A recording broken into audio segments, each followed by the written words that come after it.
Bienvenido a tu canal bíblico, te habla tu hermano y amigo Emmanuel Pérez. Amados hermanos, habíamos tenido un tema anterior sumamente edificante con un invitado especial que tuvimos en aquel entonces, mi hermano Marino Martínez, que hoy hacemos presencia de él aquí. Estamos contentos por recibirle y algunas cositas. Obviamente el tema que tratamos la otra vez fue extenso, pero si ustedes supieran que todavía había muchas cosas en cual abundar, que tampoco no hubiese dado el tiempo, pero hoy quisiéramos abundar algunas preguntitas interesantes con relación a la salvación.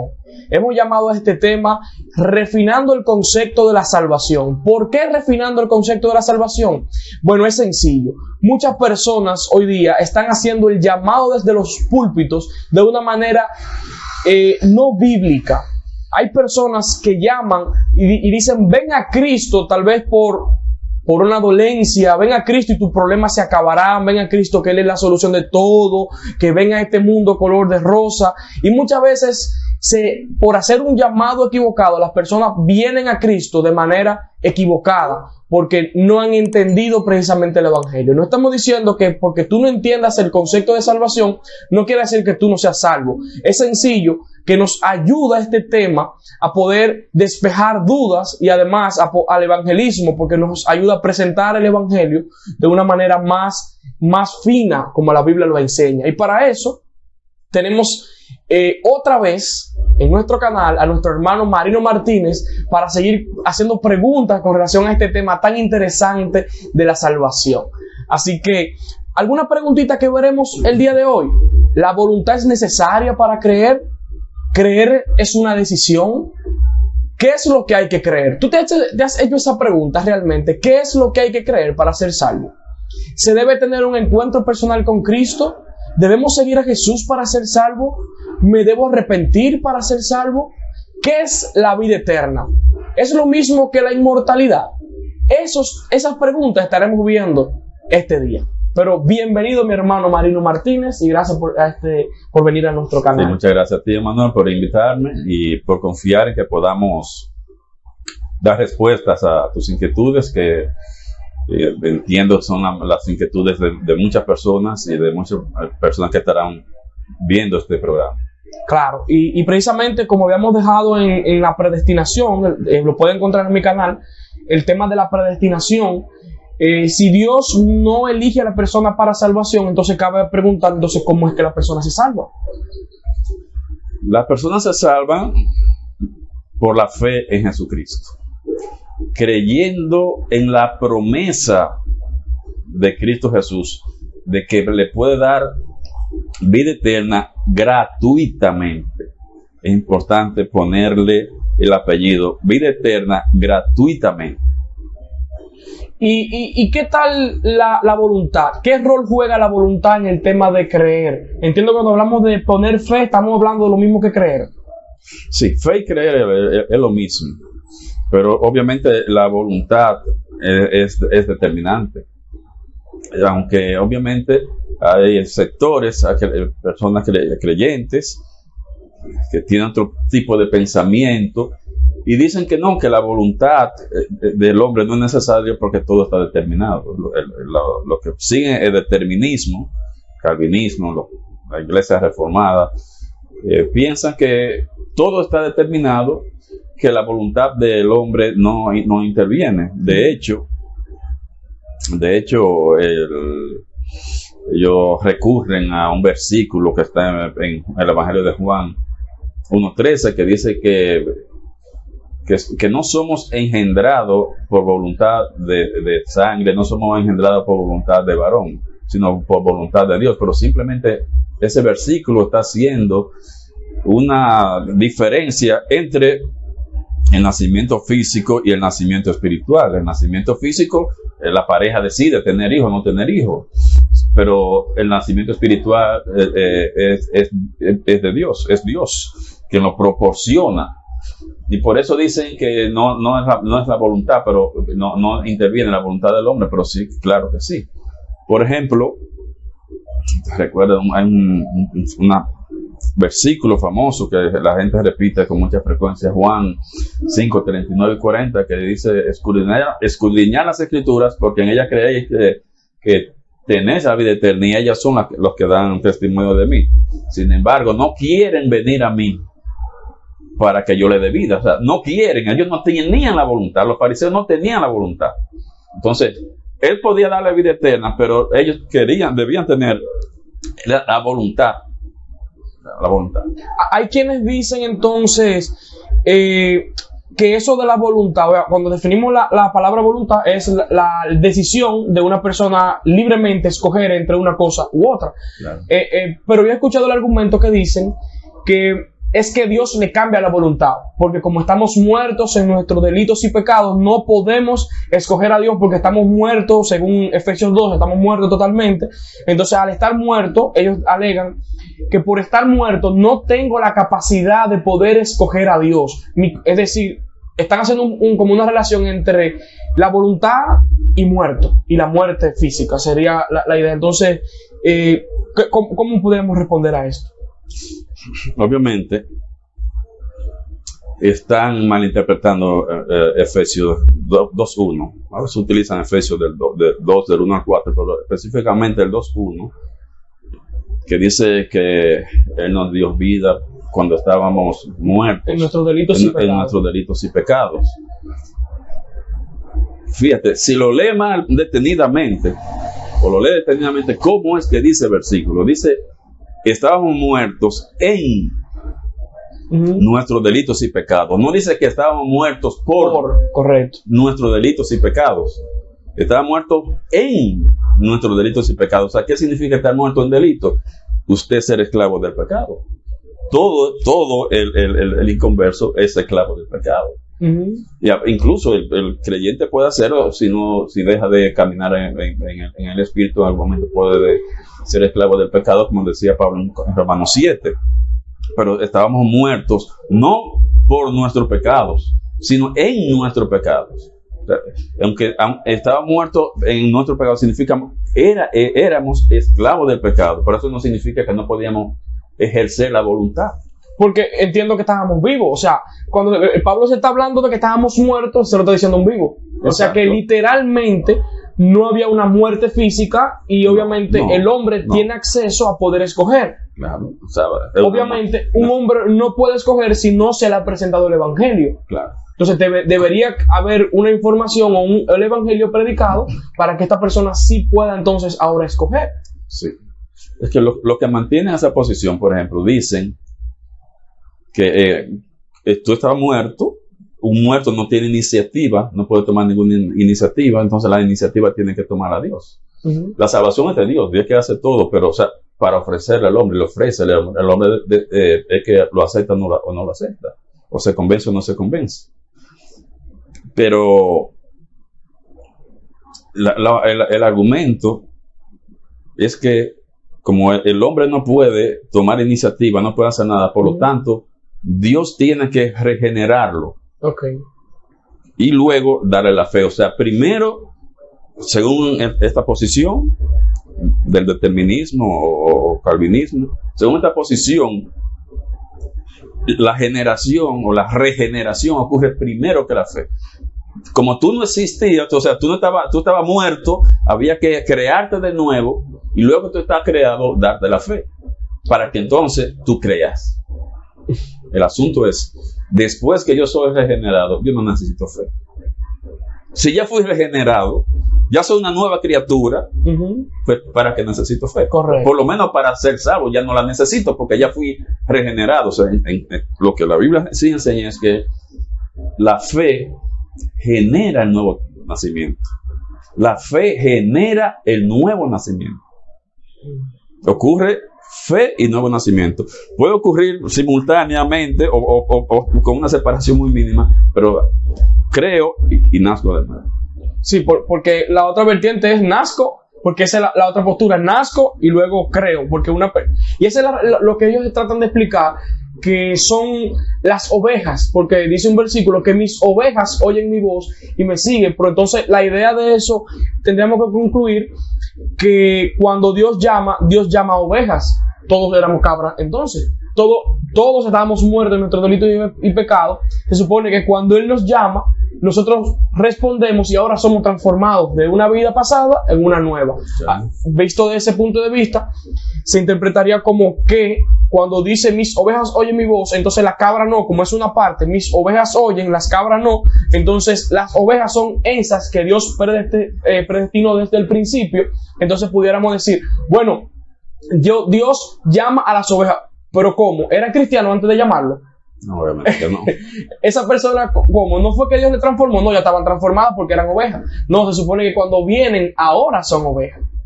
¿Cierto? Para que queden claro. Entonces, creer entonces es una decisión. Creer en sí, no es una decisión, en sí mismo no es una decisión. Ahora, no creer sí es una decisión. El no creer. Creer es un convencimiento. Okay. Creer es un convencimiento. O sea, tú no eliges creer una cosa que tú sabes que es falso. Tú no eliges creer una cosa falsa. Tú no eliges creer que tú eres millonario. No, porque yo sí. Se supone que si tengo el dinero, ya yo sé que soy millonario. Exactamente, pero ¿por qué tú no eliges creer eso? Porque es falso. Que yo sepa, es falso. Sí. Y así otras cosas que tú no eliges creer que tú eres un artista famoso. Tú no eliges creer eso. Sí. Entonces, ¿cuándo tú crees? Cuando tú estás convencido. Cuando tú estás convencido. Por ejemplo, es la definición de fe. De hecho, en Hebreo 11, cuando dice que es la fe, la certeza de lo que se espera, la convicción, la convicción, o sea, el convencimiento. Tú estás convencido. Y certeza. Exactamente. Abraham, que dice Romanos 4:21, dice que Abraham estaba convencido. Bueno, tengo la Biblia aquí. Vamos a buscar qué dice Romanos. No tenía esto, ¿verdad? Esto es en vivo. Estoy contestando. Dice 4:21, plenamente convencido de que era también poderoso para hacer todo lo que había prometido. O sea, Abraham estaba plenamente convencido. O sea, no es una decisión, es un convencimiento.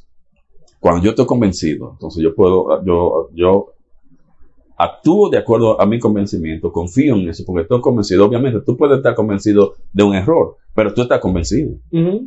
Ahora, el no creer es que tú sabes y tú dices, yo no lo voy a aceptar. Es una decisión. Okay. Es una decisión no creer, pero el creer es un convencimiento y no una decisión. Entonces, ¿qué es lo que hay que creer? Porque aquí se me generan muchas dudas. O sea, cuando hablamos de creer o que hay una decisión, escuchamos el Evangelio, pero en esta parte hay mucha vertiente. Unos alegan que creer en Dios, obviamente no todos los cristianos evangélicos están de acuerdo con eso, de que es creer en Dios, porque hay muchas cosas que se pueden argumentar en contra de eso. Pero cuando hablamos, ¿qué es lo que tenemos que creer? ¿Qué es en sí? Bueno, esa es yo creo que la pregunta más importante que uno puede hacerse, porque uno oye en las iglesias que hay que creer, que pon la fe en Cristo. Uno oye este tipo de cosas, hay que creer, confía en Cristo, entrégale tu vida a Cristo, tú debes tener un encuentro con Cristo. Todo este asunto, pero recíbelo en tu corazón. Recíbelo en tu corazón, pero, o algo del Señor de tu vida. ¿Qué es lo que hay que creer?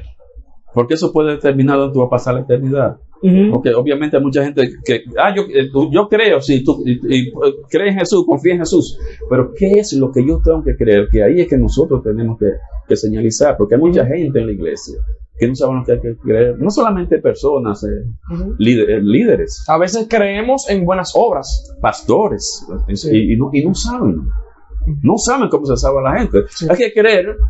Porque la Biblia dice que hay que creer, no entre mucho, pero en otra parte sí entra en detalle, sobre todo el Evangelio de Juan, sobre todo ese Evangelio. ¿Qué es lo que hay que creer? Algunos dicen, bueno, la mayoría dice, bueno, hay que creer que Cristo es Dios, hay que creer que Él murió por mis pecados, y hay que creer que Él resucitó de los muertos.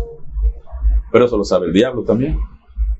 El diablo sabe que Jesús es Dios. El diablo sabe que Él murió por los pecados de nosotros, del mundo, y que resucitó. Entonces, el diablo no es salvo por eso. Tú tienes un diálogo, he visto esto, con católico romano, podría ser un adventista, por ejemplo, podría ser cualquier otra una persona no evangélico, vamos a decir. Y ellos dicen, por ejemplo, el católico romano dice, pero yo creo que Jesús es Dios. Yo creo que Jesús es Dios. De hecho, ellos son trinitarios. Los católicos romanos trinitarios creen un Dios trino. Yo creo que Jesús murió por mis pecados. Yo creo que resucitó al tercer día. Entonces, ¿por qué yo no soy salvo? Ustedes son salvos y yo no. Sí, creemos lo mismo. Claro.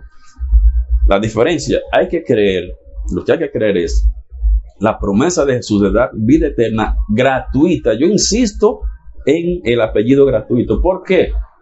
Porque el católico romano cree todo esto e incluso puede creer que Dios te puede dar la vida eterna. Ahora, lo que ellos no creen es que te la puede dar gratuitamente. Ok, sí, es bueno hacer ese hincapié. Ellos creen esas tres cosas que generalmente estamos nosotros diciendo en la iglesia. Entonces ellos dicen, pero ¿cuál es el problema? Porque ellos no. Y ellos creen esto e incluso creen que Él te puede dar vida eterna, pero no gratuita. Fe más obra. Obras. Necesita obras y es lo que hacen las sectas. Todas las sectas, todas las otras religiones hablan de hacer. Todas. O sea, si tú puedas... El Islam, el judaísmo. Todo es de hacer. Todo es hacer. Si tú vas a resumir las sectas, cualquier otra religión, si la vas a resumir en una palabra, es hacer. Si tú vas a resumir el cristianismo en una palabra, es hecho. Todo fue hecho. Ya Cristo hizo todo. Nosotros no tenemos que hacer absolutamente nada más que confiar que por esos hechos, no confiar en los hechos, porque eso es tú confiar en la expiación, confiar en los hechos de Jesús. Por esos hechos, Él me puede dar vida eterna. Y Él hace esa promesa en Juan 3:16, para que todo aquel que en mí crea no se pierda, más tenga vida eterna, que tenga la vida eterna. Eso es lo que hay que creer. Cualquier otra cosa, le estamos diciendo lo que no es a la gente e impidiendo que puedan llegar. Cuando tú le dices a la gente, ¿usted cree? ¿Usted confía? Sí. ¿Pero qué tú crees? ¿Qué tú crees? Sí, no, y obviamente el creer más obras, lo que hace, o sea, fe más obras, lo que hace, lo que produce en el corazón del ser humano es que crea que él puede alcanzar la salvación, que él crea que está en sus méritos, pero obviamente están totalmente los méritos de Jesucristo.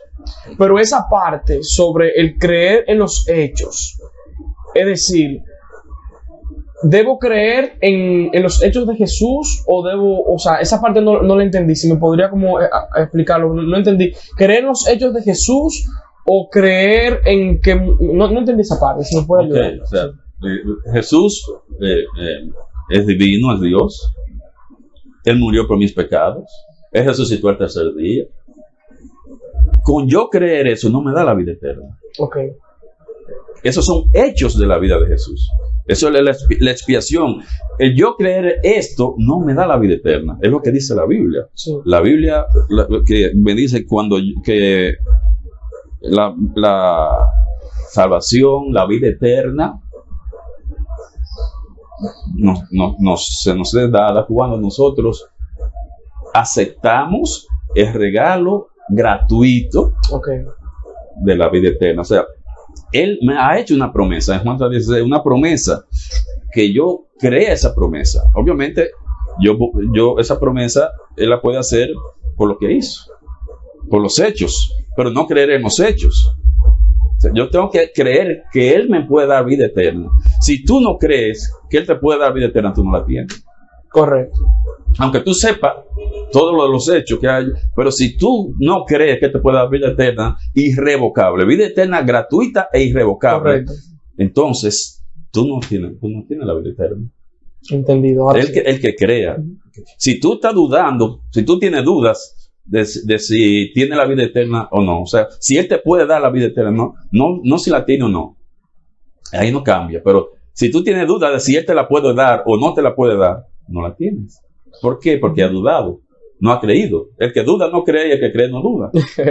Sí, siempre me gusta esa ilustración suya que tiene en su libro, de que creen sus dudas y dudan sus creencias. Entonces, eso me acuerda a lo que ocurrió con Abraham, que dice que Abraham fue justificado por la fe. Es decir, Abraham creyó que Dios iba a proveer un sustituto. Plenamente convencido, dice que Abraham estaba. Eso me trajo al pensamiento, luego de usted explicarlo, de que fuimos justificados por la fe, al igual que Abraham también fue justificado por la fe, porque creyó en la providencia de Dios, que Dios dio a un Salvador, y justamente eso es lo que nos hace salvos, confiar en lo que Dios ha dicho, en la provisión que Él ha dado. En la promesa de vida eterna de Jesús. Sí, y porque también fue una promesa con Isaac. Amén. Aunque lo que usted ha desarrollado ahora responde a esta pregunta, pero para verla puntual, porque muchas personas creen que son salvos cuando siguen a Jesús. Y quiero preguntarle, ¿debo seguir a Jesús para ser salvo? No. Tomen su cruz y sigan, me dice el texto. No, obviamente. Para la salvación, para la vida eterna, no es necesario seguir a Jesús. Hay que tener cuidado con esto, hay que hacer la diferencia. Hay que hacer la diferencia porque se confunde mucho el ser cristiano con ser discípulo, que son dos cosas muy diferentes. Obviamente, para tú ser discípulo debes ser un cristiano, pero yo puedo ser cristiano sin ser un discípulo. O sea, no todos los creyentes cuando Jesús lo seguían, pero ¿cuánta gente se salvaba? O sea, no hay que seguir a Jesús para vida eterna. En ninguna parte de la Biblia donde se presenta el Evangelio, y sobre todo el Evangelio de Juan, que es el único libro de la Biblia que dice cómo se tiene la vida eterna. El de Juan. Juan es el único libro evangelístico de la Biblia. Es el único libro evangelístico, no el único evangelio. Sí. El libro evangelístico de la Biblia es Juan, el único libro que fue escrito con el propósito de decir cómo se tiene la vida eterna. De hecho, Juan, al final, en el capítulo 20, para que creáis, cuando dice que todas las cosas que he escrito, lo he escrito para que creáis y creyendo seáis salvos, tengan la vida eterna. O sea, para eso se escribió Juan. Pero estas cosas se han escrito para que creáis que Jesús es el Cristo, el Hijo de Dios, y para que creyendo tengáis vida eterna en su nombre. O sea, ningún libro fue escrito para decirnos cómo tenemos la vida eterna. Mateo no fue escrito para decirnos cómo tenemos vida eterna. Juan es el único libro evangelístico de la Biblia. Y tú no vas a encontrar ahí que diga que hay que seguir a Cristo. Por ejemplo, Juan 1:2, a los que le recibieron, a los que creyeron en su nombre y lo siguieron. No. O de tal manera amó Dios al mundo para que todo aquel que en él crea y le siga, o para que todo aquel que le siga tenga vida eterna. Para todo el que crea es creer. Para seguir es otra cosa. Yo creo que el seguir es un resultado de haber creído. O sea, sí, tú creíste y ahora tú le sigues. Exactamente, pero ya eso es vida cristiana. Eso no es salvación, no es justificación. Estoy hablando, no estoy diciendo que no hay que seguir a Cristo, Dios me libre. Sí, yo soy un seguidor. Sí. Sino que no es lo que él está diciendo que para la salvación, para la vida eterna, gratuita e irrevocable. Así es. Ahorita usted mencionó, me gustaría hacer un paréntesis, usted ahorita mencionó el tema del señorío de Cristo y la salvación, porque hoy día también se entiende que para tú ser creyente tienes que recibir a Cristo como tu Señor y Salvador. Es decir, que si tú no estás sometido completamente a Cristo, entonces tú no eres cristiano. Pero yo conozco casos de personas que son inmaduros en la fe, que por la misma inmadurez hay áreas en su vida que tienen que ser procesadas y Dios no la ha transformado, pero esa es una persona creyente genuina y tú te la acercas y tú ves que hay un cambio genuino, pero que tiene tropiezos. Pero entonces en ese sentido, ¿usted cree que una persona tiene que estar sometido al señorío de Cristo exclusivamente para ser salvo? No. Es que no lo dice de nuevo. Le estamos diciendo cosas a las personas que la Biblia no lo dice, que nos estamos inventando cosas. ¿Por qué no le decimos a la gente lo que dice la Biblia? ¿Por qué hay que estarle agregando cosas a la Biblia? ¿Por qué decir que el señorío es necesario y que si Cristo no es tu Señor no puede ser tu Salvador? Eso no es verdad. En ninguna parte dice la Biblia que para ser salvo, en el libro de los Hechos 16, capítulo 16, a Pablo y a Silas, ¿qué tengo que hacer para ser salvo? No le digo, tienes que arrepentirte, tienes que hacer que Cristo sea tu Señor. Tú tienes que seguir a Cristo, simplemente cree en el Señor Jesucristo y serás salvo. Es el famoso versículo de Juan 3:16 o el 1:12.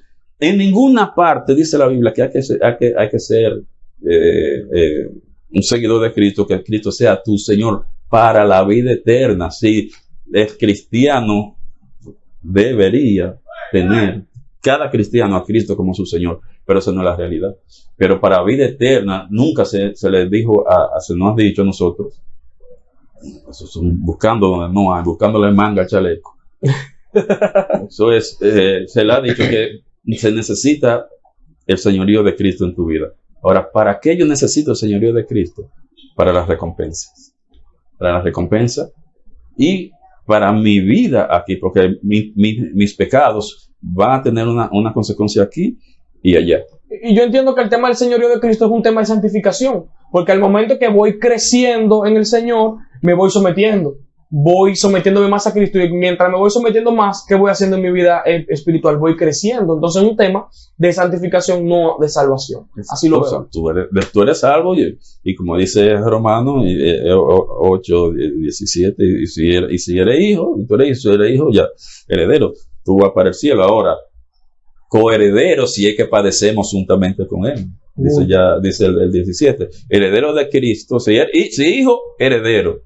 Heredero de Dios y coheredero con Cristo si es que padecemos justamente con él. O sea, estamos hablando de recompensa, estamos hablando de vida cristiana, estamos hablando de tú gobernar con Cristo. Porque la vida eterna, mira, la vida eterna se va a manifestarse o a hacerse, a concretarse de dos maneras. Y la Biblia habla de esto, de dos maneras, la vida eterna. Una vida eterna que significa una comunión para siempre con Dios y una vida eterna abundante. Una vida eterna abundante, como dice Pedro, que para que le den amplia entrada al reino. Una amplia entrada al reino. O sea, tú has creído, tú vas a estar con Dios. Ahora, tus obras, lo que tú has hecho, la obediencia, eso va a ser recompensado. Dice la Biblia ahí en Efesios que Jesús por su obediencia fue recompensado y se le dio un nombre que es sobre todo un nombre, pero ¿por qué? Por su obediencia, y para nosotros igual. O sea, nuestra obediencia a Cristo va a ser recompensada y seremos avergonzados cuando hacemos lo contrario. Pero eso no tiene que ver con salvación. Si estamos hablando de salvación, hay que decirle a la gente cómo crea en la oferta de vida eterna, que Él te puede dar la vida eterna gratuitamente. Así es. Y el tema del arrepentimiento, ¿qué usted entiende con el tema del arrepentimiento? ¿Debo arrepentirme para ser salvo o cómo podemos entender eso? Bueno, es la misma respuesta. ¿Dónde dice la Biblia que hay que arrepentirse para ser salvo? Quisiéramos que lo diga, alguna gente quiere que lo diga. ¿Cómo leeríamos Juan 3:16? Creo que cuando Juan el Bautista inició su ministerio, él comenzó diciendo arrepentíos y convertíos. Sí, para que venga el reino prometido a Israel. Para que viniera ese reino prometido a Israel. Pero no está hablando de vida eterna. De hecho, los discípulos de Juan tuvieron que ser evangelizados y bautizados de nuevo, porque el arrepentimiento que Juan predicaba no era arrepentimiento para vida eterna. ¿Tú no recuerdas esa sí, que nos dice que los discípulos de Juan, pero nosotros no sabemos de esto? Entonces fueron bautizados en el nombre de Jesús, porque no habían sido bautizados. No habían sido bautizados. El arrepentimiento que le decía a Israel, que se arrepiente y que reciba al rey, porque el rey no se ha acercado. ¿Por qué se había acercado el rey? No, porque el rey estaba ahí. Entonces, el rey no se ha acercado, aquí está el rey, arrepiéntanse y recíbanlo. Pero eso no era la vida eterna, sino lo que Dios le había prometido a Abraham de una tierra que todavía no se ha cumplido. Sí. Y se va a cumplir en el reino milenial. Así es. Bueno, déjame decirte algo sobre el arrepentimiento y sobre el pecado también. Okay. O sea, el pecado no es ahora el problema para la salvación. No es un problema para la salvación. ¿Por qué? Porque esa barrera del pecado fue removida por Cristo. El problema para la salvación no es el pecado, eso fue removido. Fue quitado, como le dijo Juan cuando vio a Jesús he aquí el Cordero de Dios que quita el pecado del mundo. Jesús lo quitó. Jesús lo quitó. Y dice, Juan dice en su primera carta, que es la propiciación por nuestro pecado, y no solamente por lo de nosotros, sino por lo de todo el mundo. O sea, Jesús quitó el pecado de todo el mundo. O sea, ¿significa esto que todo el mundo es salvo? No. Okay. Somos salvables, que todo el mundo es salvable. A eso fue lo que hizo. Cuando quitó esa barrera del pecado, no salvó a todo el mundo, sino que hizo salvable a todo el mundo. Cada persona, o sea, no que murió por un grupito, por unos elegidos. La Biblia dice que Él murió, que la propiciación, no como solamente lo de nosotros, sino de lo de todo el mundo. Y Juan dijo que le quite el pecado del mundo. ¿Entiendes? Entonces, ese pecado de que hay que arrepentirse, bueno, el que está promoviendo el arrepentimiento para ser salvo, está promoviendo un evangelio condicionado. Está poniendo condición. Entonces, mi hermano Marino, hemos visto que la salvación no es algo que nosotros nos ganamos por nuestros méritos, que no es porque yo coloque a Cristo como mi Señor, no es porque yo crea en sus hechos, entonces no es porque Dios me predestinó desde el principio, sino que es porque yo he puesto la confianza en las promesas que Dios nos ha hecho, al igual como lo hizo Abraham con su hijo Isaac. En la promesa de vida eterna, gratuita. Ok. Vida eterna, y a poner siempre el apellido gratuita, porque hay personas que creen que Dios le puede dar vida eterna, pero por obras. Exactamente. Y una preguntita a mi hermano, ahí mismo. Porque lo he escuchado, le voy a hacer la pregunta. Me han acusado que yo soy, creo en el pelagianismo, cuando opto a decir que yo tengo la voluntad de poder creer en Dios. ¿Usted podría aportarme algo con relación a eso? O sea, porque me acusaron, no, eso es pelagianismo. Y obviamente no, porque el pelagianismo lo que aporta es que nosotros somos lo que nos salvamos con nuestras acciones, con nuestras obras, y obviamente no es eso lo que estamos diciendo. ¿Qué usted aportaría con relación a eso? En cuanto a la voluntad.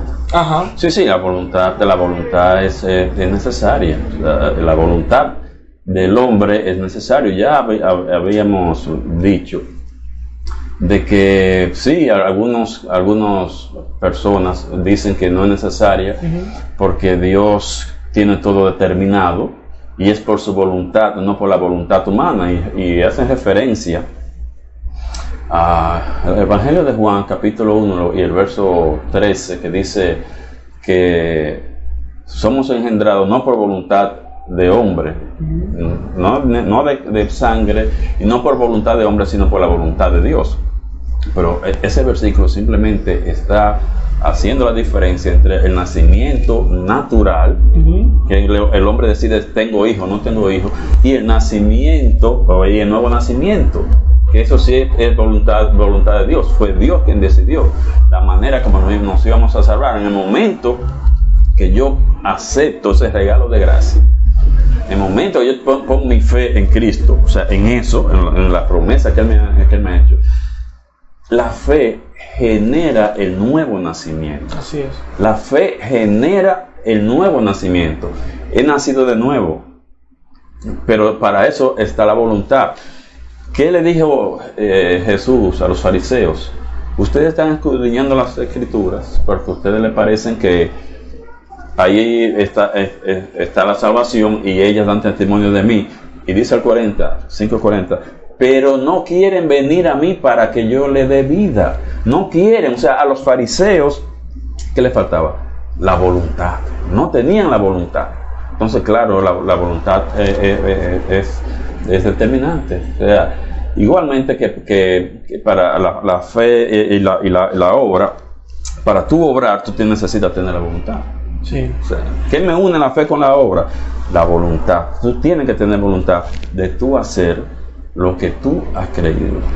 Yo creo que nos malinterpretan cuando hablamos de la voluntad, porque las personas tienden a pensar que estamos diciendo que la salvación nos pertenece a nosotros porque nosotros podemos escogerla. Es decir, no es Dios que me escoge, yo tengo la capacidad o tengo la voluntad de escoger a Dios. Entonces ahí es donde entra el pelagianismo al decir que no, la salvación es del hombre. No, en ningún momento nosotros concluimos que la salvación es del hombre. La Biblia dice es de Dios. Es de Dios. Lo que pasa es que Dios, el hombre puede, por la fe, escoger a Dios, puede acercarse a Dios, ¿cierto? Exactamente. Y la fe es algo que puede ejercer cualquier persona normal. Puede ejercer la fe. Cualquier persona normal, o sea, un niño es normal, pero no tiene la madurez. Hay personas sindrómicas, tal vez una persona con retraso mental, con un Down, un síndrome de Down. Entonces, probablemente esta persona no entienden, no pueden ejercer la fe. Pero toda persona normal puede ejercer la fe. Y la fe salvífica, la fe para creer en Cristo, para vida eterna, no es un don, no es un regalo, no es un regalo, no es un don. Es bueno que lo aclares. O sea, la fe, sí, dice primero a los Corintios, capítulo 12, menciona la fe como un don, pero la fe como mi capacidad de creer, de yo confiar en Cristo. Como dijeron los apóstoles, aumenta nuestra fe. Pero ellos eran salvos, ellos eran creyentes, pero para confiar más, en ese sentido la fe sí es un don, pero no la fe salvífica. Le estaríamos dando fe a una persona no creyente, o sea, si la fe es un don, tú le estás dando un don espiritual a una persona que no tiene el Espíritu Santo. Es muy buena, claro. Entonces, la fe no es verdad. ¿Qué dicen algunos? Por ejemplo, que como estamos muertos, pues yo no puedo tomar una iniciativa, yo no puedo hacer nada, entonces yo necesito ser regenerado primero, o sea, nacer de nuevo, tener el nuevo nacimiento, y después que yo tengo el nuevo nacimiento, entonces me dan fe, Dios me da la fe para que yo crea y yo me salve. Bueno, después que yo he nacido de nuevo, yo no necesito fe. Correcto. Ya yo he nacido de nuevo, ya soy una nueva criatura. Entonces, ¿para qué necesito la fe? Por lo menos para ser salvo ya no la necesito para vivir, para obedecer, para seguir confiando en Cristo. Es decir, la fe es la que nos da el nuevo nacimiento y por ende la vida eterna. Pensando en eso mismo de la vida eterna, ¿qué diferencia tiene la vida eterna, o es lo mismo la vida eterna que la inmortalidad? Son diferentes, aunque parezcan, a uno le pueden preguntar y uno puede decir, bueno, pero no había pensado, y es lo mismo, pero no es lo mismo. La inmortalidad es simplemente vivir para siempre. Vivir para siempre.